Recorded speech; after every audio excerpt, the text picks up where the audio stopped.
À la une de cette édition, l'armée populaire de libération de Chine procède à une grande réforme. Elle sera désormais organisée en 5 nouveaux théâtres d'opérations stratégiques à la place des 7 régions militaires existantes.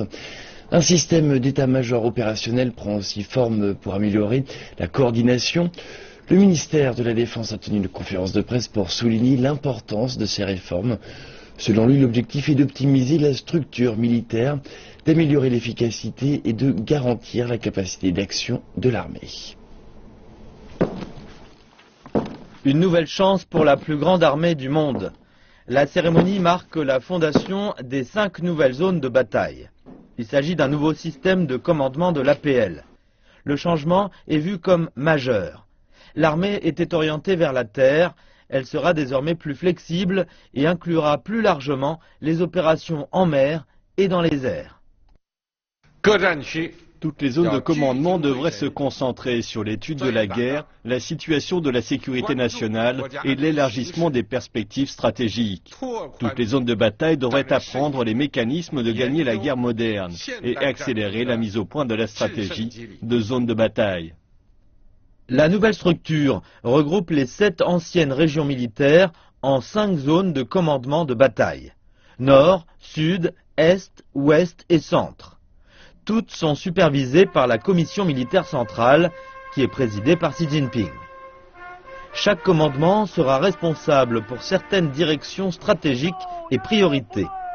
Chacune sera conçue pour incorporer les forces de terre, de mer et de l'air. Le nouveau système de commandement est en 3 parties. La Commission militaire centrale, les commandements de zones de bataille et les troupes.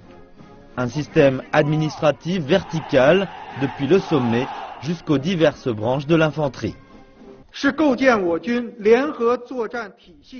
La fondation des zones de bataille est un moment historique dans le système militaire. Il a une signification profonde pour améliorer nos capacités de gagner la guerre. La réforme a restructuré l'APL en profondeur.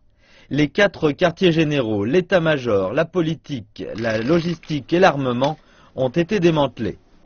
Leurs fonctions et tâches sont désormais partagées par 15 nouvelles agences. L'APL a aussi formé de nouvelles unités, comme le commandement général pour la composante terrestre, la force de fusée et la force de soutien stratégique. L'armée s'est séparée de 300 000 personnes au nom de la qualité.